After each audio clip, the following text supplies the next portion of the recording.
Bengali হার্টবিটের নতুন একটা এপিসোডে তোমাদের সবাইকে স্বাগত। খুব ভালো থাকো, এনজয় করো আর মন দিয়ে খাওয়া দাওয়া করো। একে তোমরা সবাই চেনো, ইনি আমার বাড়ির কে হয় এবং আমার কে হয়।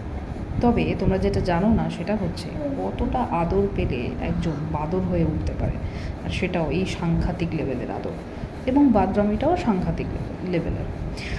ওকে দেখে মনে হবে যে ওকে কেউ আদর করে না, এবং ও এমন একটা চোখ বানিয়ে থাকে, এমন একটা মুখ বানিয়ে রাখে যে ওকে কেউ আদর করে না, ওকে কেউ প্রায়োরিটি দেয় না, ওর সমস্ত ভালোবাসা নাকি আমি নিয়ে নিচ্ছি।